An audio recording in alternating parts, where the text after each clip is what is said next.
Baik rekan Reza, boleh diceritakan bagaimana kronologi kejadian tersebut? Oke, terjadi tersebut pada hari Minggu malam kemarin di kawasan Jalan PT Purwosari, Kecamatan Semarang Utara yang mendadak ramai. Dan warga dikejutkan dengan keberadaan seorang pria yang tergeletak bersimbah darah tepat di depan sebuah rumah, yaitu rumah miliknya sang korban. Darah terlihat mengalir di bagian kepala korban dalam kondisi hujan. Situasi di lokasi semakin mencekam. Dan warga yang melihat kejadian itu spontan berkerumun dan menduga korban menjadi sasaran pembacokan.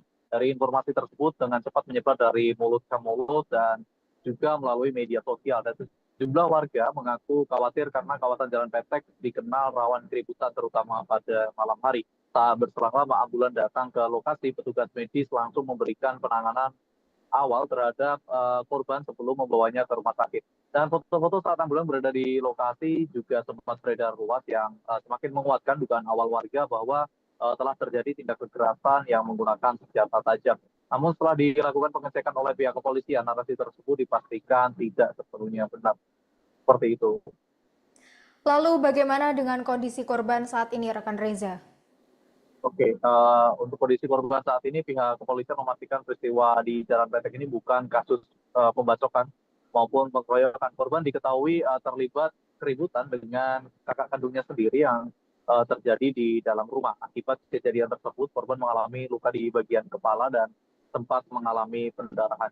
Dan saat ini korban masih menjalani perawatan medis di rumah sakit terdekat dan dalam kondisi istirahat di rumah sakit.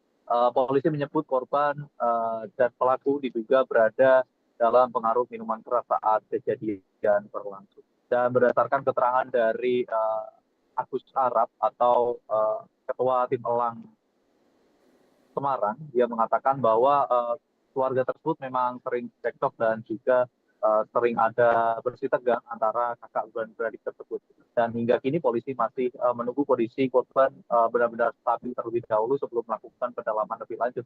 Dan pihak kepolisian juga mengimbau masyarakat untuk tidak langsung menyimpulkan sebuah peristiwa sebelum ada keterangan resmi, serta tetap menjaga situasi kamtipmas di lingkungan masing-masing.